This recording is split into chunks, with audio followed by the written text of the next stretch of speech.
Corey Adams was born in June 2007 in New Orleans, Louisiana, where football runs deep in the community. Growing up in a tight-knit family, he learned early how teamwork and discipline could shape a young life. From middle school through Edna Karr High School, he began to make his mark, not just in the classroom, but on neighborhood fields. Standing out for his size, agility, and quiet determination, Corey soon became a local football star. By his sophomore year at Edna Karr, his talent was unmistakable. At 6 feet 4 inches and 250 pounds, he towered over many opponents. He earned 2 All-State honors on the defensive line, combining technical skill with a relentless work ethic. Coaches and teammates admired his leadership. He led by example, rarely seeking the spotlight, but always driving the huddle forward. In recruiting circles, his commitment to Ole Miss in early 2024 was viewed as a coup. He enrolled early in January 2025, joining the Rebels before most freshmen. The program saw immense potential in him. His physical presence, combined with his smooth transition into college-level schemes, made him someone they believed would one day anchor their defense. Off the field, Corey was more than just an athlete. He was thoughtful and caring, cherished by family and friends for his generous nature. He tutored younger football players, volunteered at youth clinics in New Orleans, and took summer courses to prepare academically. Even as he pursued big dreams, he remained grounded in the values learned at home and at Edna Karr: faith, family, pride, and community. Then came Saturday night, July 19, 2025, in Cordova, Tennessee, a suburb of Memphis. After a group gathering, Corey was found in a vehicle at an intersection with a fatal gunshot wound. Deputies and Shelby County Fire personnel on the scene provided life-saving measures, but could not save him. 4 other men were also injured, though none in critical condition. Investigators classified the incident as a homicide, and no arrests had been made immediately following the shooting. Corey was just 18 years old. He had been days away from the start of his first college season.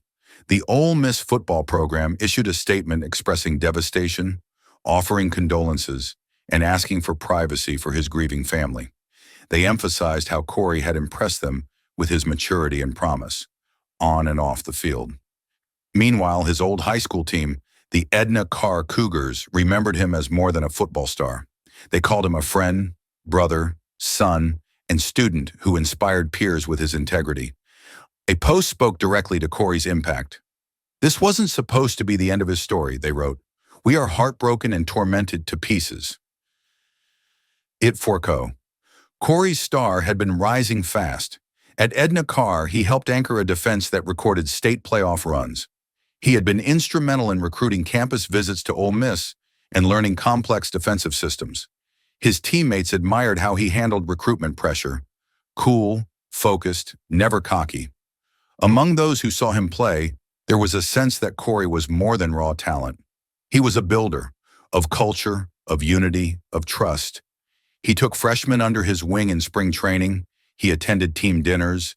He asked questions of coaches at a level uncommon in early enrollees. In interviews, he spoke of his dream to one day serve New Orleans youth, crediting the city's resilience for shaping the man he was becoming. In the hours after his death, memories poured in. Former coaches recalled how he once stayed after practice to help a teammate struggling with a technique drill. At 14, he had volunteered for hurricane recovery efforts. At 16, he wrote essays arguing for better academic support for student athletes. Those qualities had endeared him to faculty, not just football staff. A particularly poignant memory came from his mother, who said Corey once told her that he wanted football to give him structure so he could one day help build schools in underprivileged neighborhoods.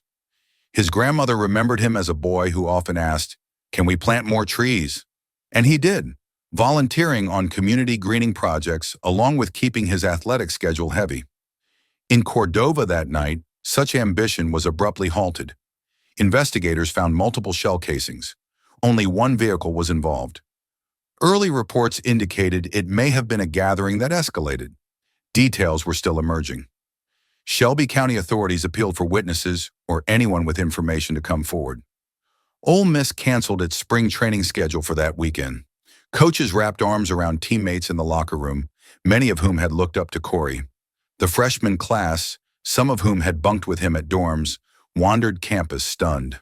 In New Orleans, youth football camps observed a moment of silence. No Need Do It For Co hashtags began populating social media as grieving spread across communities thousands of miles apart. His father, Corey Sr., and mother, Chantrell, released a statement of staggering grief, thanking people for their prayers and asking for space to mourn privately. His younger siblings were remembered as proud and in shock. The family planned a public memorial both in each city.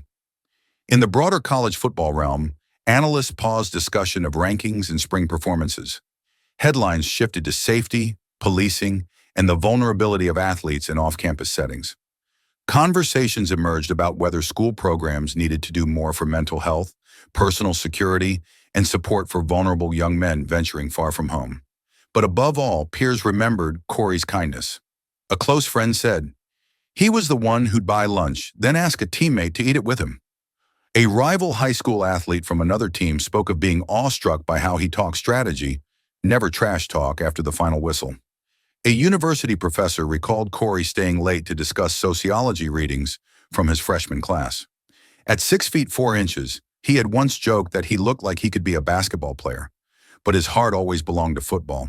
In a recruiting interview, he'd said he dreamed of wearing number 95 at Ole Miss and one day earning a degree in social work. In a school orientation video, he smiled at the camera and said systematically, "I'm Corey. I want to protect people. I'm ready." That ideals-forward mindset was what so many remembered. The murmur among students and teachers at both institutions was that Corey had walked between worlds: elite athlete, small-town kid, scholar, son, friend, humanitarian. Now, each of those roles felt incomplete, a trilogy never finished, but the weight of unrealized promise only heightened the sense of loss. Whether gripped by grief or awe, many spoke of an emptiness. This wasn't just bloodshed, it was a stoppage in the start of a story. Memorial plans began in both Memphis and Oxford. Ole Miss officials said they would plant a tree in his honor and dedicate the defensive line room to him. Edna Carr planned a scholarship in his name for underprivileged students pursuing sports and social work. Friends quietly shared photos, smiles between classes, between drills, between life.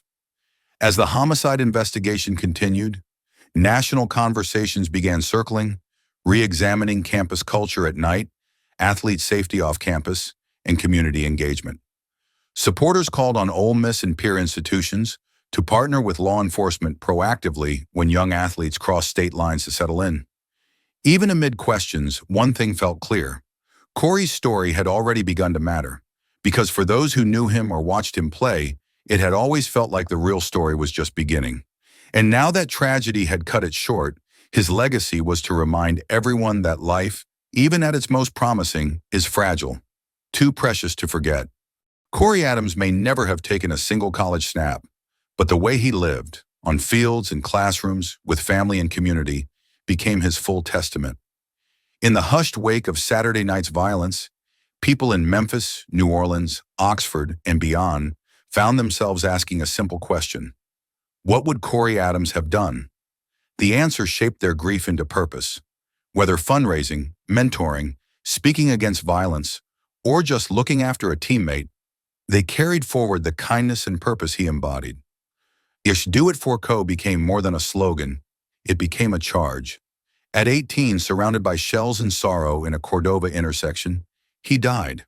But in every student, athlete, neighbor, counselor, coach, or random classmate he touched, he lives, dreaming, building, protecting, and loving. His story was cut tragically short, but the echo of his potential, what he might have become, and what he inspired others to be, is just beginning its own chapters.